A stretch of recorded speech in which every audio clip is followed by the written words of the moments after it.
This is Tommy Ruke welcoming you to the monthly Truck Stop webinar presented by the Motor Carriers Insurance Education Foundation as a part of their Transportation Risk Specialist information delivering commitments. The Truck Stops are presented the second Tuesday of each month at 2 p.m. Eastern Time.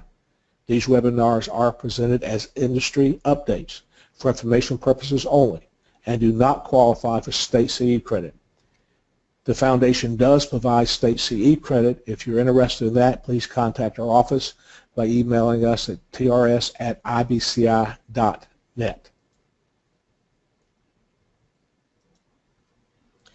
If you have any questions during this presentation, please type them in the chat window, and we'll attempt to answer them during the presentation if time allows. If it does not, we'll send you an email afterwards and address the question. If you experience any audio problems or other problems during the presentation, please also type that in the chat window or call us at 800-741-4084, and we'll attempt to correct the problems also. Overview of FMCSA drug testing requirements. I had a call from a good friend, Greg Lake, of Carrier Software. He said, Tommy, one of my clients had an inspection, that was an on-site inspection by a DOT enforcement officer, and was fined because the post-crash drug test was screened by an agency not on FMCA's approved list. What was that all about? This led us to this presentation we're doing today, the controlled substance and alcohol testing questions that we want to address. We're going to look at during this time together, when does a motor carrier have to drug test their employees who are drivers? What are the concerns if they do not meet the FMCSA requirements? How does it affect the insurance provider? And then why, as a retail agent, should they be involved in helping the client that's a motor carrier to understand the requirements and to have procedures to meet these requirements? All this came from that question. This is what we're going to attempt to answer for you today. Controlled substance alcohol testing. When I have questions like this, I call my trucker transportation go-to guy, Scott Murray with BB&T Services. Out of these questions, Scott and I thought that we would put a good subject to put for a truck stop, so he helped me put this together. Unfortunately, he's tied up today, so can't be a part of the presentation, but I give him credit for the material that he assisted in and put it together. We're talking about federal motor safety regulations. If you want to access these regulations, you can go to, and most of you can access it through SAFER, and on the right-hand column of SAFER there's an FMCSA website, or you can go directly to the FMCSA website and type in the search menu these regulations. These regulations then will give you the background that we're talking about today, and obviously more detail. In those regulations, you'll have a frequently asked questions that they do a good job with to clear up some areas that you might not gain complete information from our talk that we're going to do today. Secondly, you could also use it to have a copy to discuss with your insured the exact regulations. So I encourage you to go in more depth. The two that we're going to talk about today is 49 CFR Part 40, those procedures for transportation, workplace drug and alcohol testing programs, and 49 CFR Part 382, and that is the controlled substance and alcohol testing, use testing. And these are the sections that we're going to address today. This started a long time ago, and it started in 1988, started with the motor carriers, and they started with only, quote, larger fleets, more than 50 power units. In 1990, all motor carriers became subject to this part of it, dealing with their drivers if they're using vehicles 26,001 GVW or larger.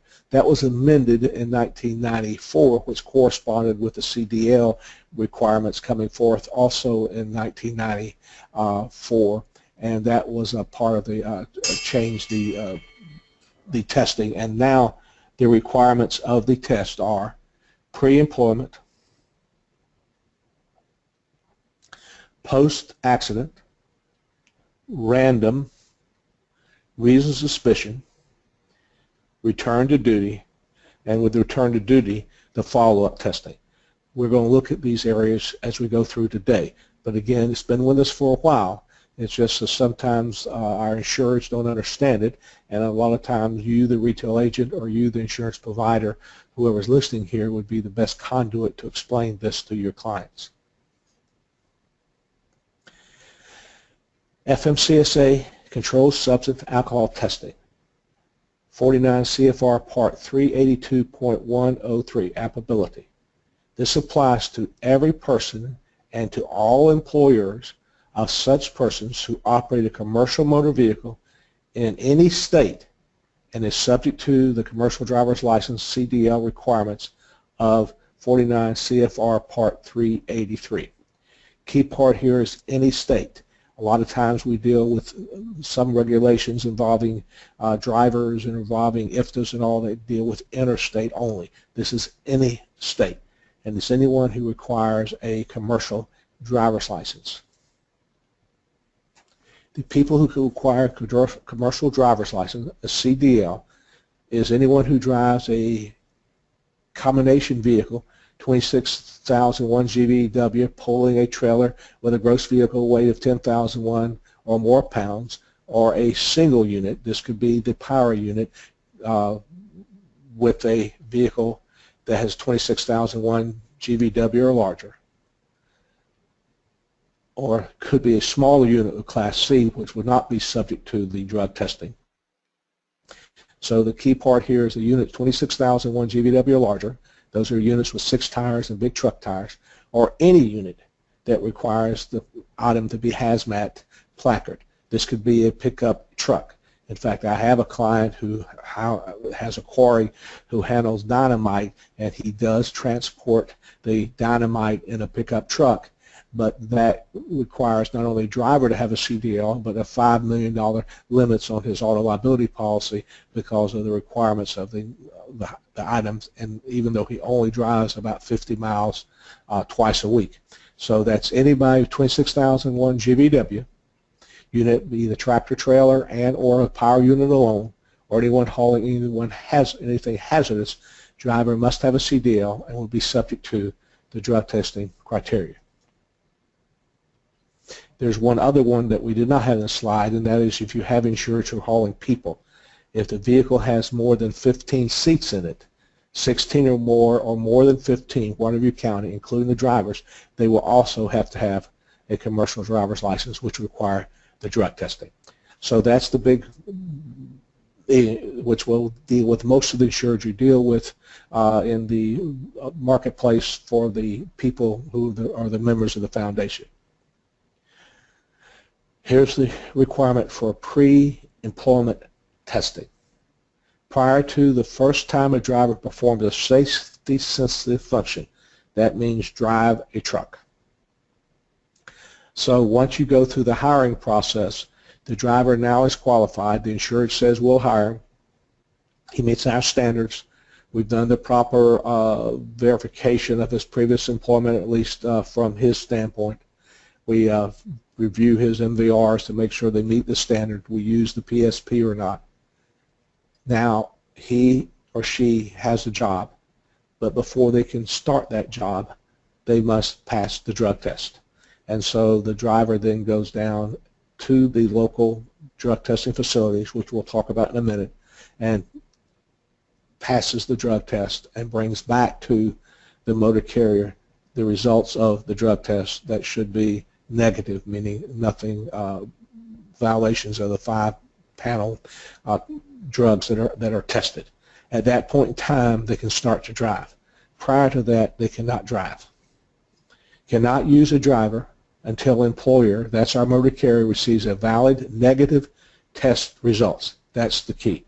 So once you go through the insurers go through the hiring process, they cannot drive until they have, on behalf of the insured, until the drug test results are in the possession of the insured.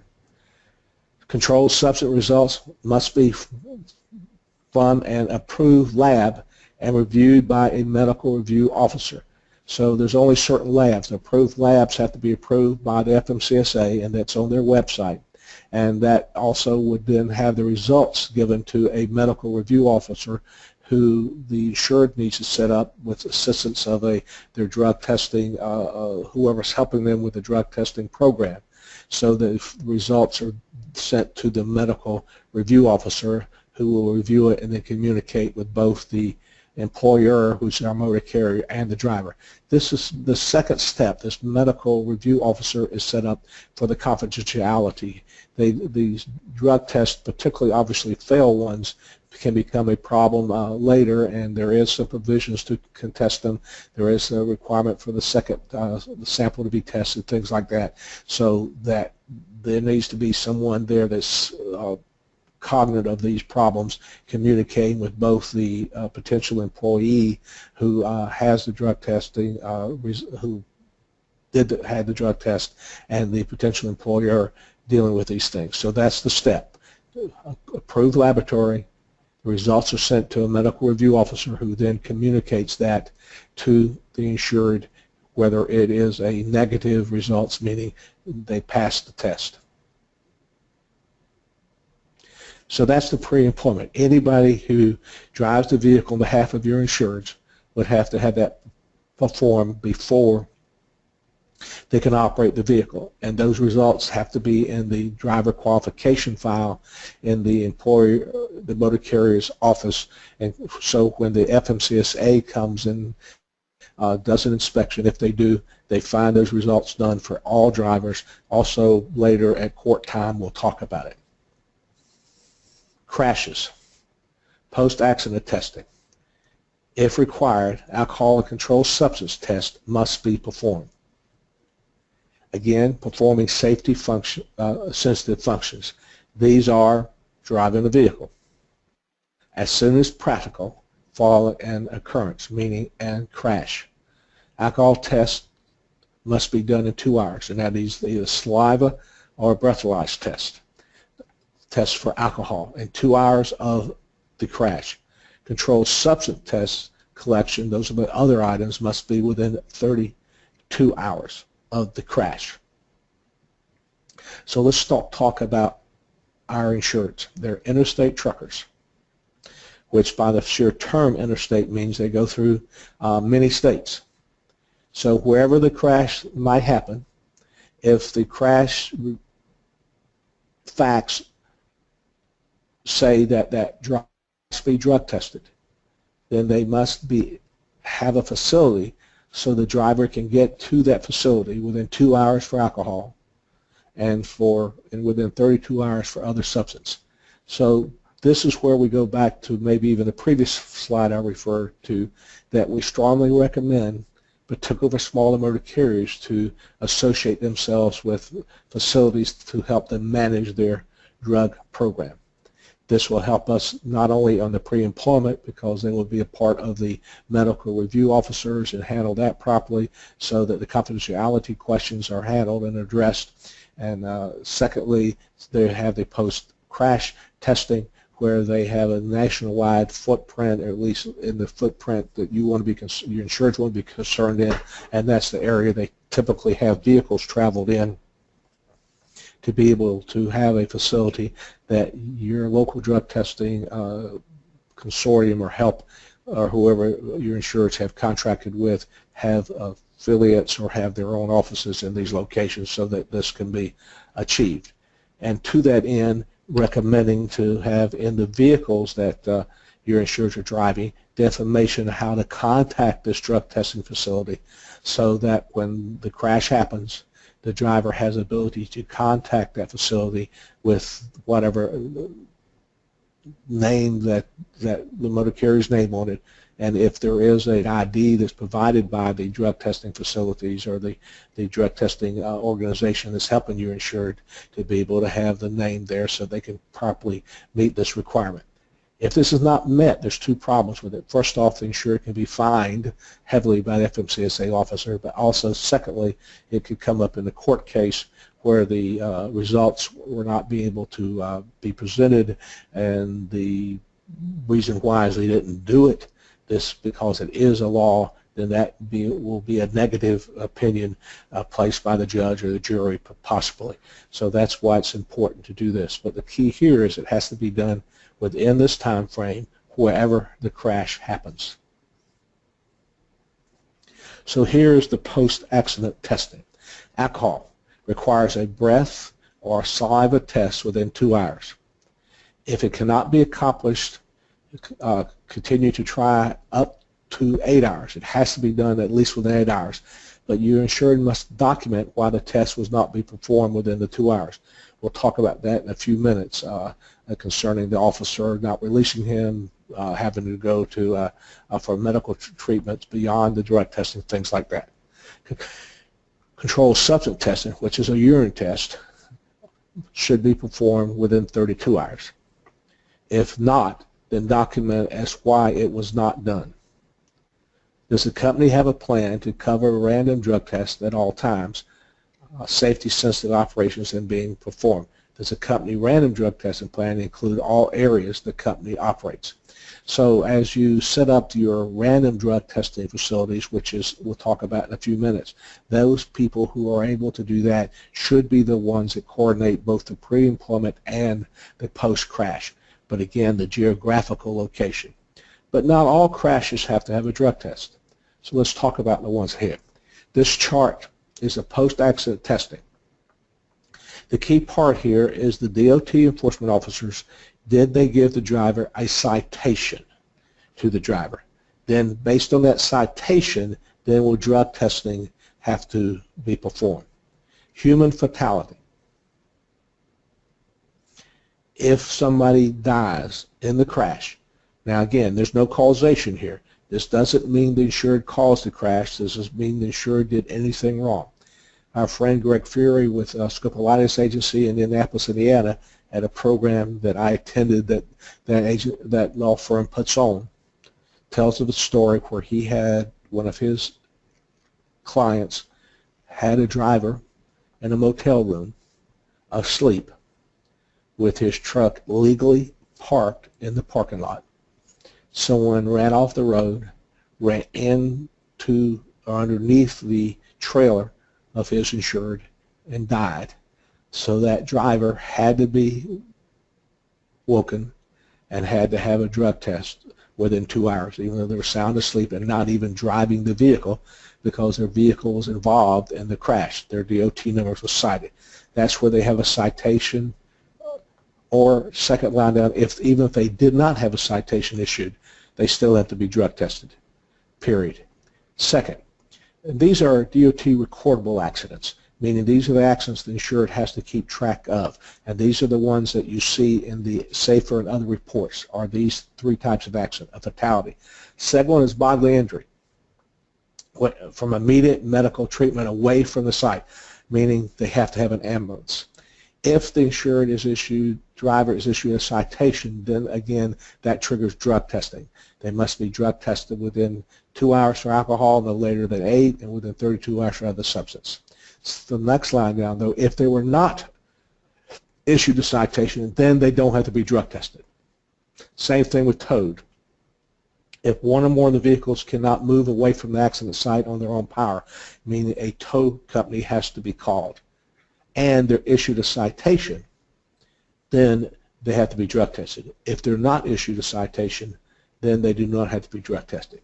So the post-crash drug tested has a function of 3 elements. First one is, was it a DOT recordable crash? That means crashes that DOT officers write and keep. Those are the crashes that are shown in the CSA scores, in the basic scores, and the crashes shown in SAFER. Those 3 crashes are, was someone killed, was there bodily injury away from the accident site, and then one or more of the vehicle had to be towed. There's no causation of those crashes, meaning that if they happen, they happen. The insured, like the driver in the bed asleep, didn't do nothing wrong, but it's still a DOT recordable crash if the insured DOT number is part of the accident investigation by the DOT enforcement officer. If there's any fatality, whether the insured again caused it or not, then the driver must be drug tested as required. The other two, though, are only if the driver is issued a citation. And if they issue a citation, they have to be drug tested. If they do not, if a citation is not issued, then they don't have to be drug tested. So this is a key element that we have to deal with. So post-accident testing. What happens when the driver cannot be tested due to a lot of things, factors? He or she has to stay at the crash site at the request of the enforcement officer, meaning the enforcement officer is still interviewing them, the enforcement officer is looking around the vehicle. Think about this now. We're talking about when the crash happens. How long does it take even for the enforcement officer in a lot of cases to get there? Much less. But the clock of the 2 hours with no later than 8 hours starts of when the crash happens, not when the officer gets there. Post-crash security of the accident scene. The driver might have to be involved in directing traffic. Clearly they need to be involved in putting the flares and the reflectors out as required. They might have to assist in the load transfer and items like that, meaning that even though the officer the officer might not even be there, but the driver has to do that. Or the driver was injured and has to be taken to a medical facility for treatment. Again, that medical facility for treatment has to be qualified to do the DOT drug testing procedure. Not all medical facilities that do that, because again they have to be on approved list of the FMCSA. They have to be trained to take the samples, and secondly, only certain labs can screen the samples. And so the facilities they're going to might not be able to do that. And a lot of hospitals now, even emergency rooms now, are not providing the results of the drug test to the employer because of the HIPAAs and other rules. So again, that's the requirements, but in a practical matter, it's very hard sometimes to meet these timelines. And if you can't meet it, you want to document why, you want your insurer to document why not. So again, back to this note of the card inside the, hopefully on a laminated card where the driver can reach it. You have the phone number to call the facilities, but you also have a number he can call at the for the home office to start documenting these things, or even hopefully the people who are helping you insured with the drug testing requirements are able to assist them in these timelines to start documenting why they couldn't do it. The key here is document, document, document, and again have a plan in place before the situation happens. So that plan consists of having your insurance affiliated with the drug testing facilities, make sure that drug test facility has a footprint large enough to encompass the areas that your motor carrier typically travels in. Thirdly is the driver themselves have ability to know what number to call, what they have to report, and what the drug testing facilities would then be able to communicate with the driver to be able to tell him or her on what to do. And again, it's any DOT recordable crash, a fatality, bodily injury away from site, plus a citation, and one or more of the vehicles have to be towed and a citation. Now, those are the requirements that we need to set up. The driver selections for random testing. This is also a requirement because the driver must be in a pool of a number of other drivers, and that pool of drivers they're in have to be subject to random drug testing. The driver selection shall be made by scientific valid method. That is not putting names in the hats and somebody pulling them out. It's a scientific program. All of our computers have it. The drug testing help services that you're insured to be affiliated with would have ability to do that. And so what has to be done is almost like a rotary wheel where you spin the wheel and their name comes up. Each driver selected shall have an equal chance of being tested each time selected or not. Meaning even if I'm selected now, I will also be subject to selection again next time the pool is screened to determine who has to be tested. Meaning everybody has to be there at the equal time. It's not like the ABA lottery pool where you have weighted balls in there. Everybody has the same equal chance anytime a name is coming out of the system.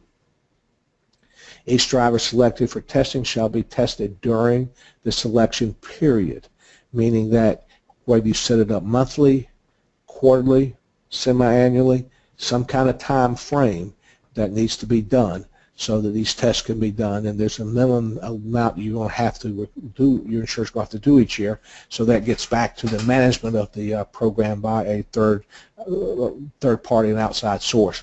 But every time that period of time comes, whether it's monthly or quarterly or semi-annually, that the drivers have to be tested, that they would have the same equal chance to be tested each time. Safety stance position. These are drivers' positions. Immediately before or during or immediately after. They have to be tested right before they start driving or right after they drove. They need to be done as soon as possible. So what this says is that you cannot, if their name comes up and the driver is at home or in his or her 10-hour period of time to reevaluate when they can drive again, and or in the 34-hour restart time, that's not when they're tested. They have to be they'll be tested when they first get back to the drive the next day, or once they get finished before they start the 10-hour or the 34 hours. So it has to be immediately before or after driving. And the test has to be as soon as possible, meaning not delayed. Driver, you're on the list. Driver, you have to go down to the testing facility. And that has to be done immediately before they start driving or right after they drive. So that's the requirement. So the drivers are in a pool. The drivers' names are in the pool. The driver's name comes up. The driver is notified that their name came up and they must go down to the facility. These people who manage this on behalf of your insured will have the facility set up, will tell the facility they're coming, and then the time clock starts when the driver is notified right after they have finished driving for that day or right before they start driving. They have to go down and do that. The current controlled substance testing rate has changed this year. It's been reduced to 25% of all the drivers versus 50% the previous year for other than alcohol. These are for the other substances. Alcohol is for 10%. So it would be your drivers, and that pool would have to have 25% of the pool. That's on an annual basis that they have to have 25% of the pool annually. That would be subject to the driver's requirements. And then you have the 10% for alcohol. So random testing rates based on the calendar year. Evenly spaced random tests during the year. Again, you don't want to wait until the last year, to the last quarter to do it. Quarterly would work depending on the size of the risk your insureds have, or some of the larger risks might want to be done monthly to spread it out. You got to keep up with the number of safety sensitive positions. In other words, you average the year. With the turnover rate that we're seeing now with the large motor carriers, where the turnover rate is high, they need to keep track of all those turnover, and it's 25% of the number of your drivers I have or the people in the pool on an average basis.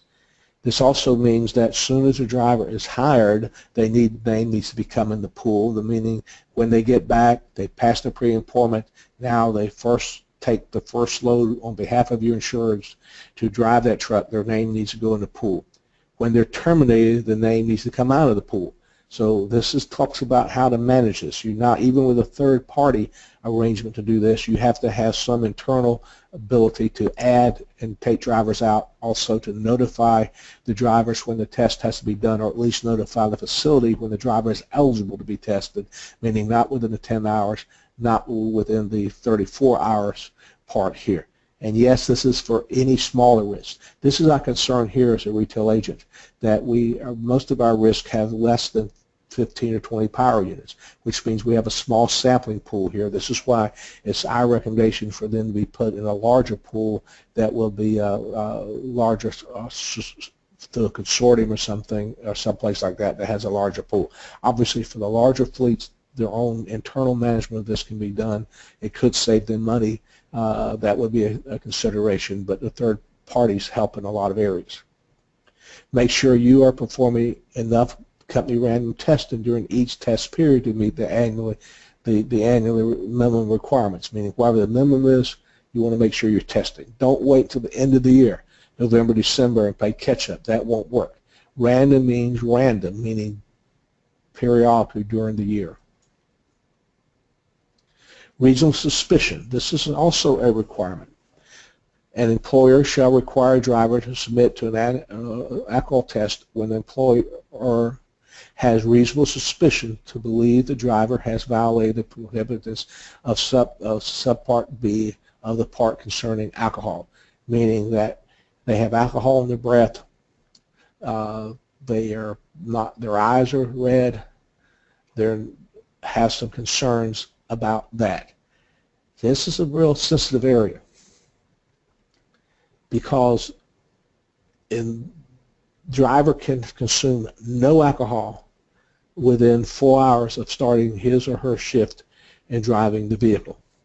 So any alcohol on their breath would be an indication that would have a reasonable suspicion of testing if a supervisor smelled that. For an employee, the driver to submit to controlled substance drug test. This requires a urine test. The alcohol is a breathalyzer test.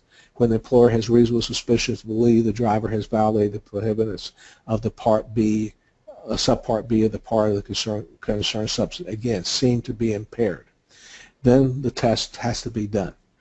So the required observation is a concern. It needs to be done by a supervisor who has been trained. And you need to be real careful here in training the supervisors. We've had a lot in our discussions for employee practice liability.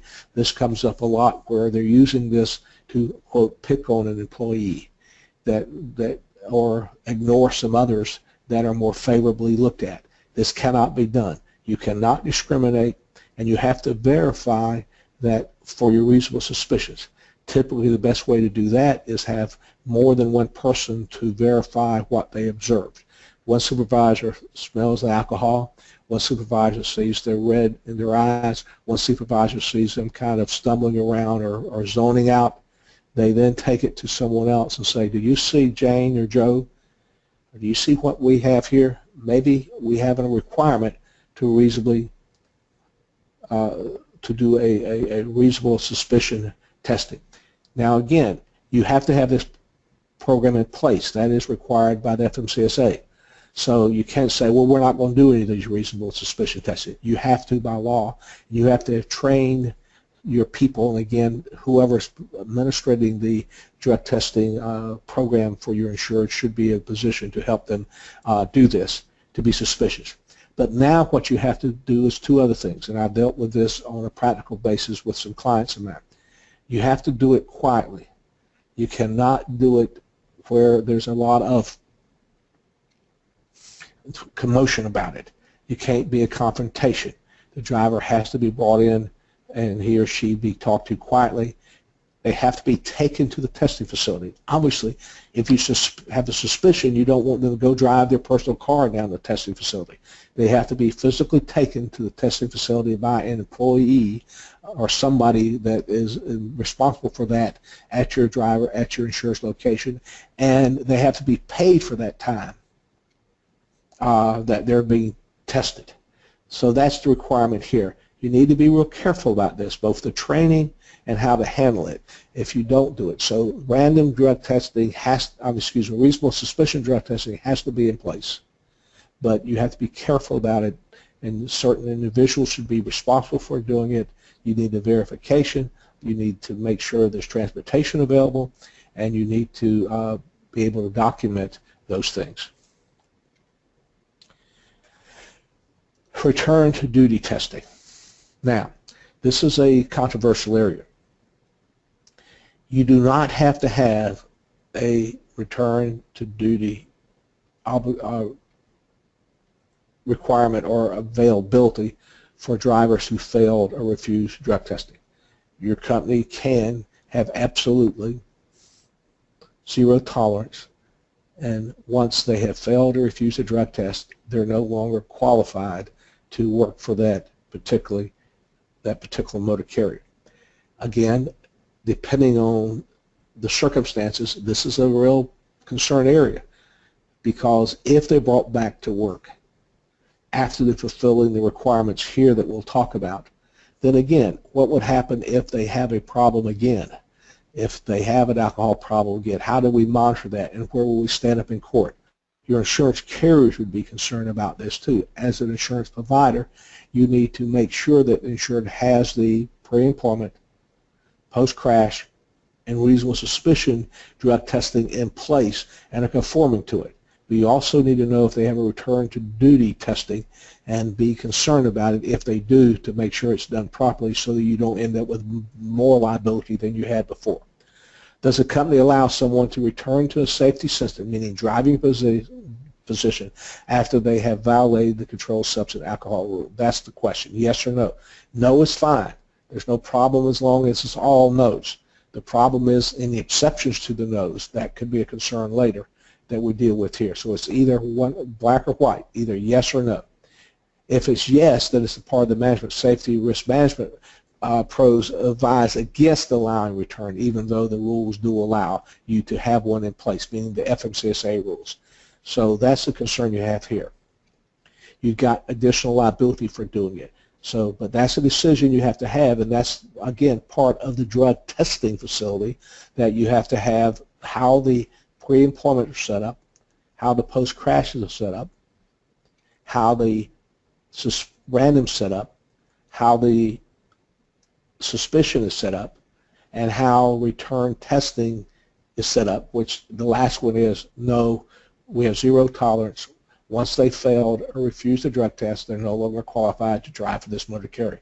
Those things have to be in writing, and those things have to be published to the insured through a handbook and pre-employment too, by the way. All these items, as far as the first employment part of it, I would suggest you include it in the job descriptions that the insured should be giving their potentially new drivers. And second is to have it in any kind of handbook or any communication so the driver can refer back to it. Follow-up testing only if they're allowed to come back. So again, that depends on the allowed to come back.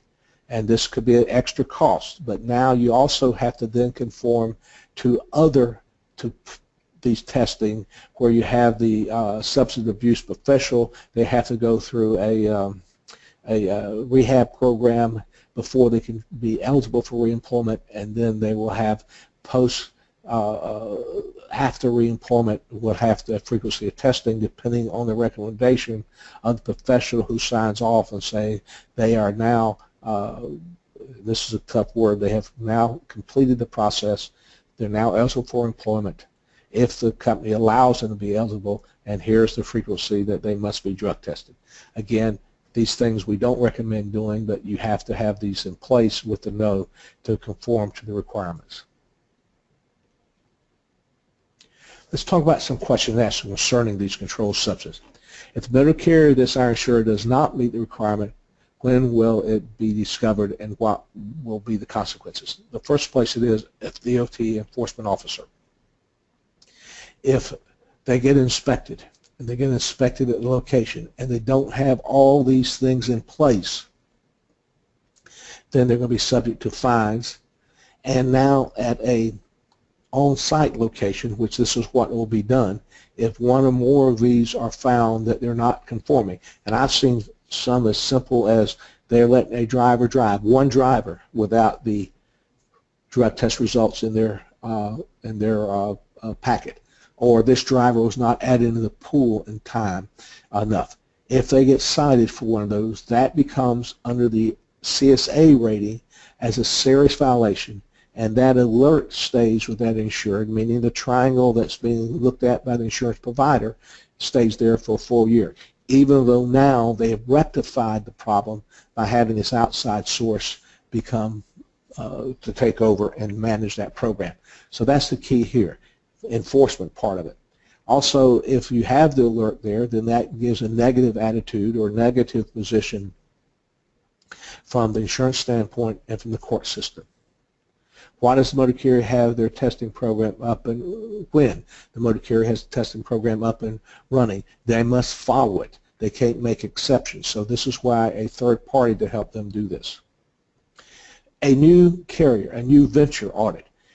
Your new venture audits, if you apply for a new DOT number, your insureds apply for a new DOT number, they're now subject to the new entry protocol, which requires a phone call from the FMCSA, a visit by phone or in person by a local DOT enforcement officer, a state officer.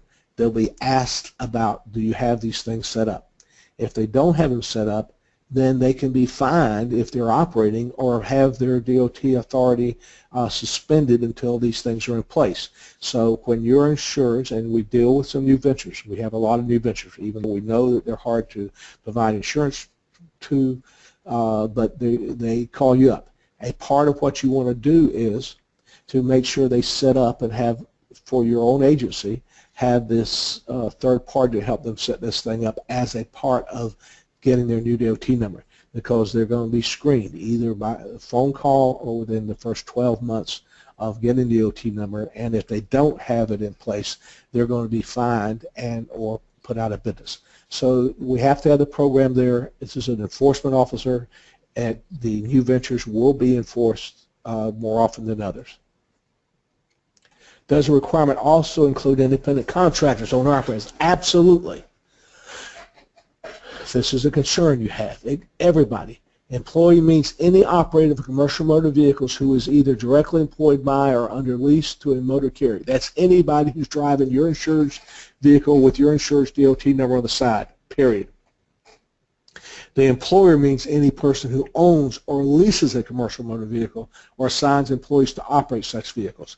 So you have that obligation for both owner-operators and or employees. Employees you write a paycheck to, owner-operators lease the vehicle to the insured then pays for the use of the vehicle, including the drivers. In both cases, you need to set this up.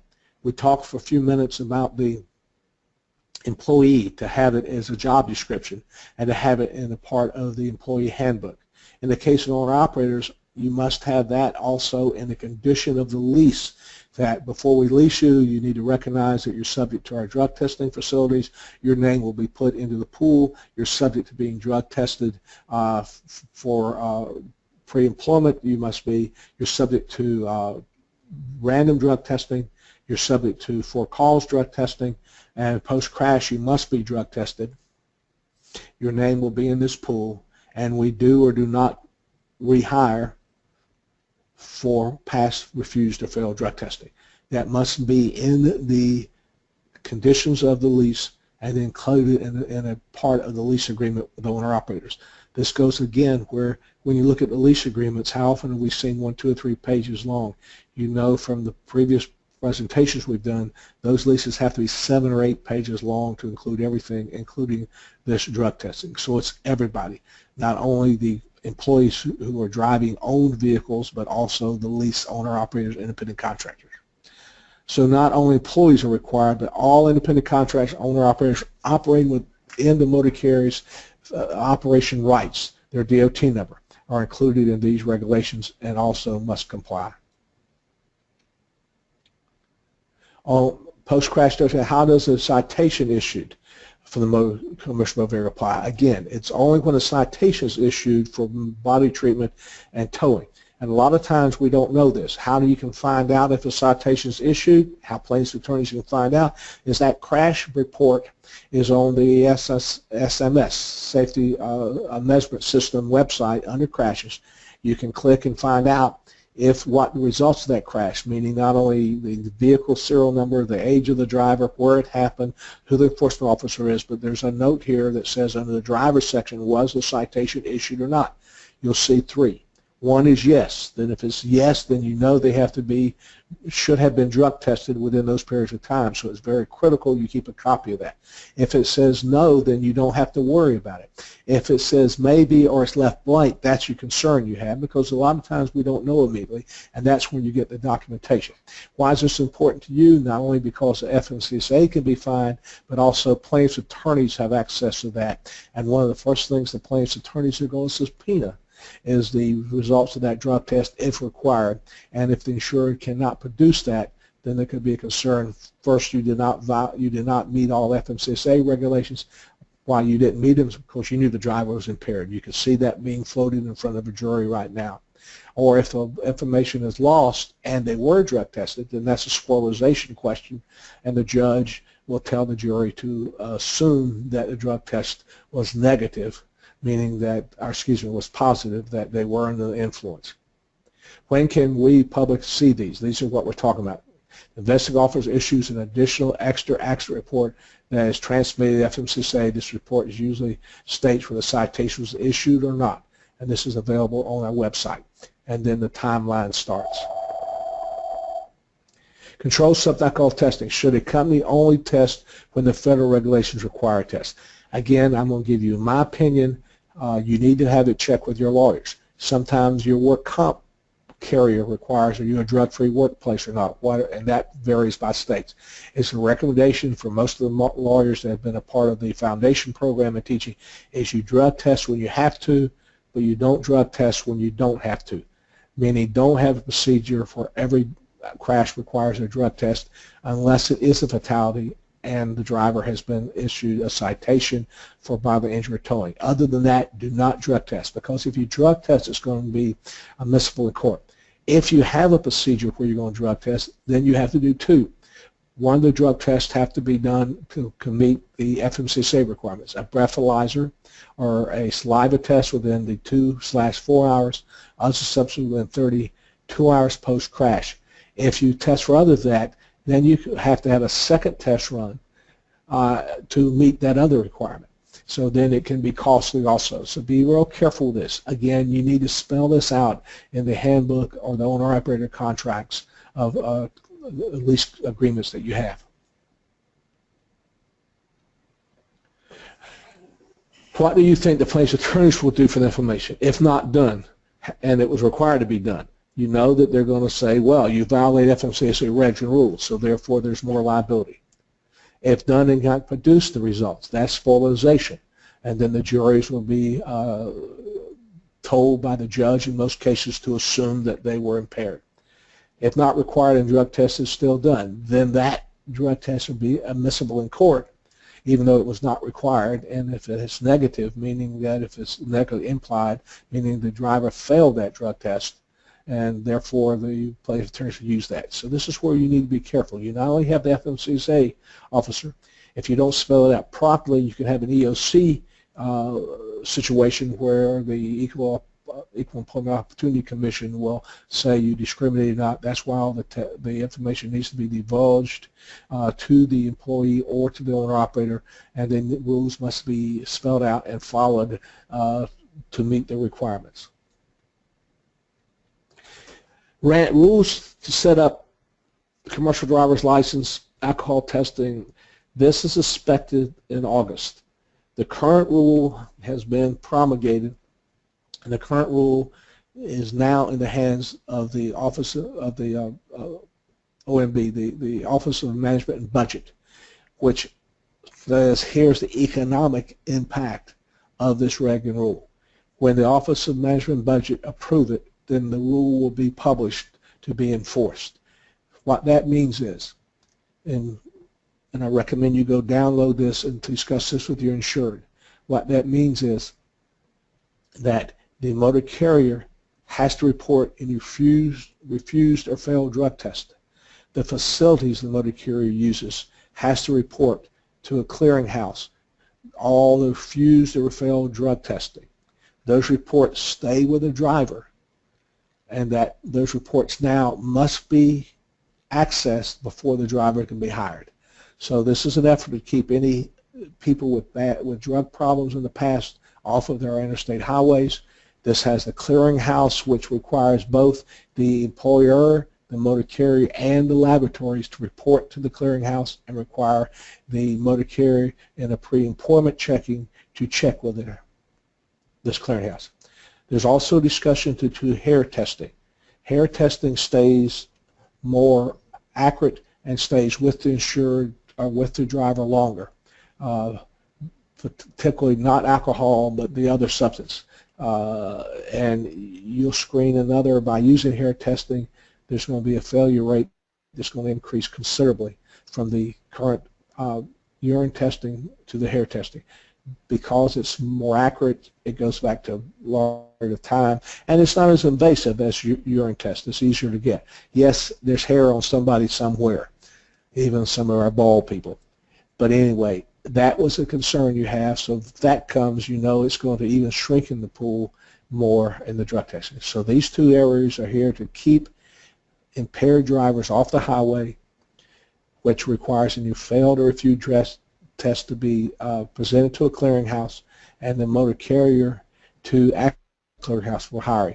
Then second, and that is, again, is in motion as we speak, as was just put in this week into the Office of Management budget for the economic impact, so the FMCSA can go forward and start implementing it. This is not a part, the hair testing is not a part of that, but that's a second thing they're discussing. And so when the hair testing happens, that again is going to shrink the pool more often, or more pool. That's the end of this program. We hope you have gained information to help the insured or to know more about the drug testing requirements as imposed by FMCSA. We look forward to you participating into our next truck stop.